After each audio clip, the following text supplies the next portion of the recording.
네, 인류가 육식을 늘리면서 뇌와 신체를 현생 인류만큼 발달시켰다는 게 정설로 받아들여져 왔죠. 하지만 최근 반론이 제기됐는데요.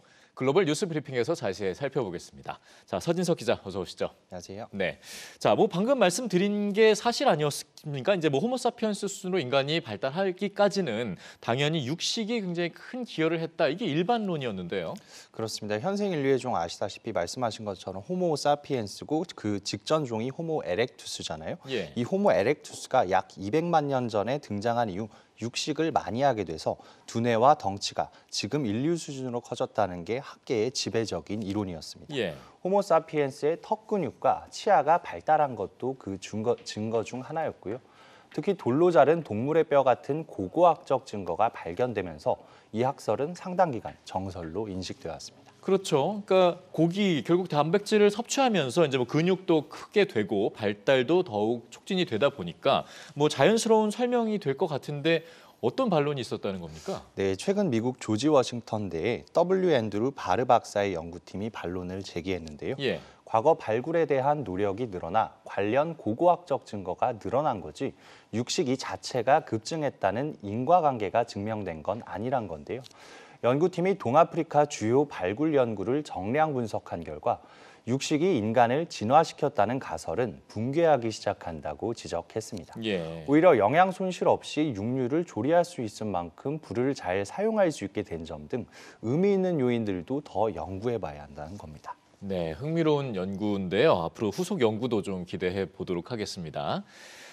다음 소식은요. 미국 명문대에서 채택하고 있는 인종 배려 정책인데 지금 새로운 국면에 접어들게 됐어요. 맞습니다. 최근 연방대법원이 하버드대와 노스캐롤라이나 주립대를 대상으로 한 관련 소송을 심리 대상으로 채택했습니다. 예. 1, 2심에서 모두 하버드대가 승소하고 그동안 심리가 기각됐었는데요. 최근 보수 성향으로 바뀐 연방대법원이 이 사건을 심리 대상으로 선정하면서 하급심과는 상반된 판결이 나올지 주목받고 있습니다. 네. 앞서 하급심들은 캠퍼스의 다양성을 높이기 위해 제한적으로 인종 요소를 고려한 입학 정책을 펼 수 있다며 하버드대의 손을 들어줬고요. 2016년 비슷한 소송에서 연방대법원은 4대3으로 소수인종 배려 정책을 인정하기도 했습니다. 예. 하지만 진보 성향의 루스 베이더 긴즈버그가 타계하는 등 지금은 보수 성향 대법관이 전체의 3분의 2를 차지하게 됐는데요.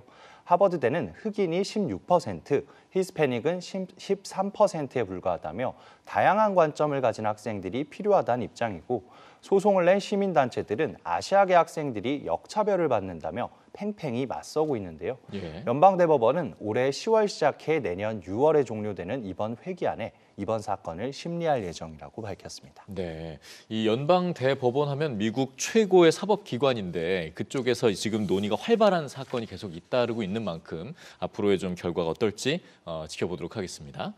자, 다음 소식은 오미크론과 관련된 얘기인데 안타깝네요. 코로나의 끝이 아닐 거라는 전망이 나오고 있다고요. 그렇습니다. 안타까운 소식인데요. 이 세계보건기구 테워드로스 아드하놈 거브러여수스 사무총장이 이 낙관론에 경고를 했습니다. 예. 사무총장은 현지 시간으로 어제 열린 WHO 이사회에서 세계적으로 더 많은 변이가 출현하기에 이상적인 조건이라고 주장했습니다. 오히려 올해 중반까지 모든 국가가 인구의 70%에게 백신을 접종해야 국제적 비상사태를 끝낼 수 있을 거라고 말했는데요. 사무총장은 또 WHO 이사국들이 자금 지원을 강화해야 한다고 말했습니다. 세계 백신 접종률을 끌어올리려면 코백스, 즉 백신 공동구매 국제 프로젝트가 필요한데 이를 위해 자금이 필수적이란 겁니다. 예. 미국이 WHO의 최대 재정 지원국이었다가 코로나 대응에 불만을 가진 트럼프 대통령의 탈퇴 선언으로 올해는 독일이 최대 재정 지원국이 됐는데요. 바이든 대통령의 집권으로 다시 WHO에 가입한 미국이 과연 재정 지원을 얼마나 확대할지도 같이 주목받고 있습니다. 네, 백신 접종을 늘리기 위한 이런 정책들이 꼭 필요하기도 합니다만 또 다른 변이는 더 이상은 정말 만나고 싶지 않군요.